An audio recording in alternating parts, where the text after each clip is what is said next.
The first class, This is the first class on Friday, and we talked about developing the counterbalance within the embrace for Molinete. We exaggerated it in the very beginning, and then as we got more and more comfortable that we made it so that it wasn't so obvious within the embrace. And this can be done close embrace or open embrace.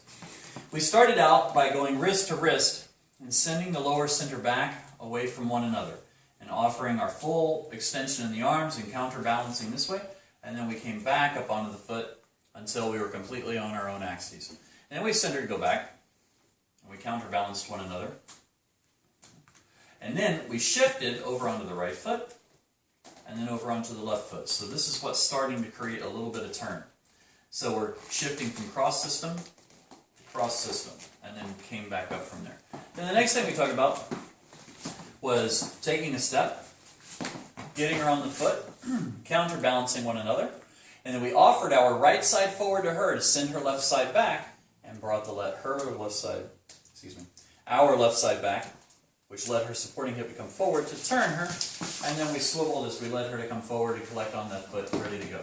So what we're trying to do is get her standing hip to come forward and her unweighted hip to go back, and to create that swivel so that she folds backside and then forward. So we send her to go back on the foot. Counterbalance, we turn her, send her to go backside, and then come back through and ready to walk out. Then we did it in a practice position where we send her to go back. I'm sending this hip to go back. I'm sending this hip to come forward by offering my right side forward, my left side back, and that's what creates the counterbalance.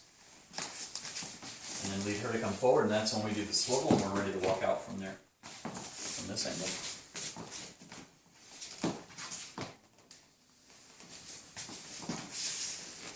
The last thing, or one of the other things we talked about, is that if we wanted to counter, if we're standing in one foot, the supporting hip goes past the foot just a little bit, and if we wanted to push that even farther, we could extend more, sending that side out as we counter with the other side, with the top center, upper center.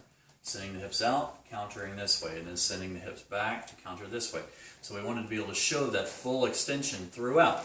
And we can use the same idea to counter her further if we need it. To get her into the foot, and as she goes, you see I'm countering also, if I need it. So we turn her, I'm countering, so that now I can ground out, and then get ready to walk out from this angle. Sending her. Done.